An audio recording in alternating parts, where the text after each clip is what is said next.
যুবক হারায় গেছো দুনিয়া দেখা, গান্দা জিনিস দেখা, হায় হায় হায় হায়।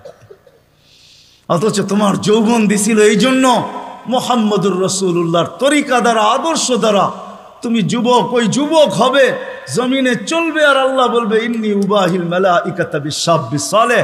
তোমাকে দেখায় আল্লাহ বলবে আমি তোমাকে নিয়ে ফেরেশতাদের উপরে গৌরব করি। তোমাকে দেখাবে আর আল্লাহ বলবে আরশের নিচে তোর জন্য গ্যালারি রাখা আছে, সুপার ডিলাক্স গ্যালারি।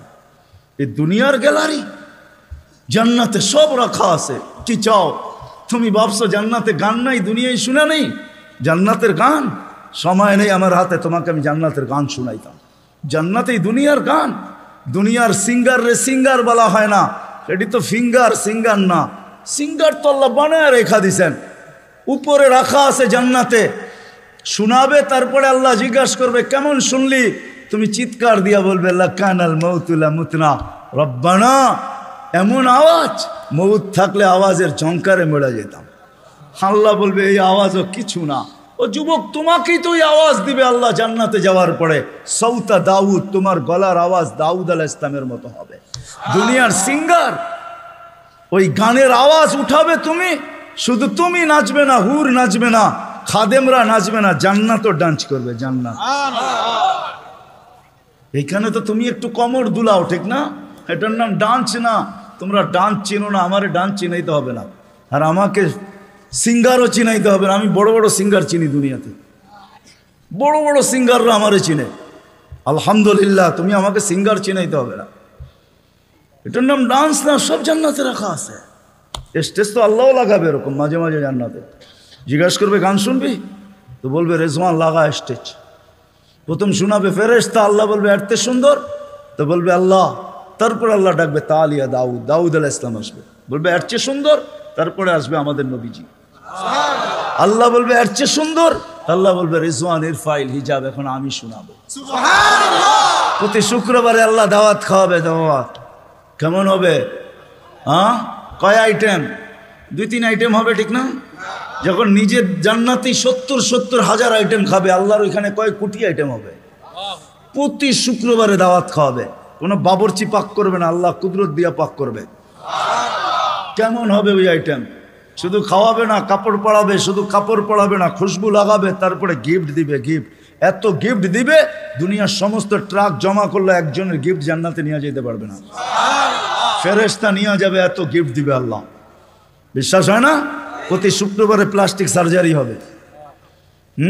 ছবির বাজারে ঢুকবে, ছবির নিচে লেখা থাকবে পছন্দ হইলে তোমার ভিতরে স্থানান্তর হইতে পারি। মহিলা আলাদা, পুরুষ আলাদা। এখন যদি প্রশ্ন করেন উনিও চেঞ্জ হলো, আমিও চেঞ্জ হলাম, একজন আরেকজনের চিনব কি করে? বাইরে যায় কে কাঠটা ধরে লয়ে যাইব। এই জন্যই তো দুনিয়ায় ব্লুটুথ আর শেয়ার হিট দিয়ে আল্লাহ বুঝাইয়া দিছে, ওইখানে চেঞ্জ হবে, এখানে চলে আসবে, এখানে চেঞ্জ হবে, ওইখানে চলে যাবে। যার যারটা শেষে হাতে ধরে চলে যাবে। ওই জান্নাত রাখা আছে। সাহাবা শুধু শুধু পাগল হয় নাই। আপনি ভাবছেন শুধু শুধু পাগল হয়েছে? আবু বকর সিদ্দিক রাদিয়াল্লাহু তাআলা 13টা দোকান খোয়া দিয়েছে। চিনেন ওনার দোকান কোথায় ছিল? হজে গেছেন? হজে গেছেন? কে হজে গেছেন? মক্কা টাওয়ার গেছে, দেখছেন মক্কা টাওয়ার? 2টা দোকান, 2টা মসজিদ আছে, দুটোটার নাম আবু বকর। এইখানেই 13টা দোকান ছিল। এটা ওনার প্রপার্টি, পুরা মক্কা টাওয়ার ওনার প্রপার্টি। এটার পিছনেই ওনার বাড়ি ছিল। থাকলে আমি দেখায় দিতাম কোন জায়গায় ওনার বাড়ি ছিল। খুয়ায় ফেলছেন জান্নাতের আশায়, আল্লাহর কাছে পরিচয় পরিচিতির আশায়। আসেন, মৃত্যুর আগ পর্যন্ত সুযোগ আছে। কণ্ঠনালীতে রুহ আসার আগ পর্যন্ত এই উম্মতের জন্য সুযোগ আছে। আসেন শিখি।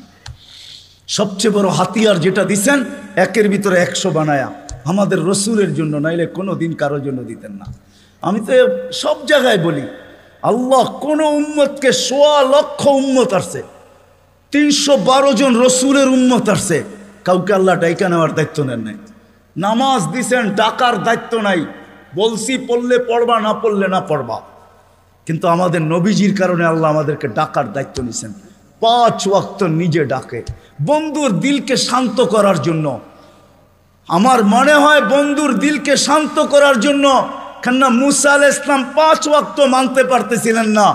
আমি এর চেয়ে অভিজ্ঞ আপনি, আমি 2 ওয়াক্ত পড়াইতে পারি না, 5 ওয়াক্ত আপনার উম্মত পড়বে না, আবার যান কমায় নিয়ে আসেন।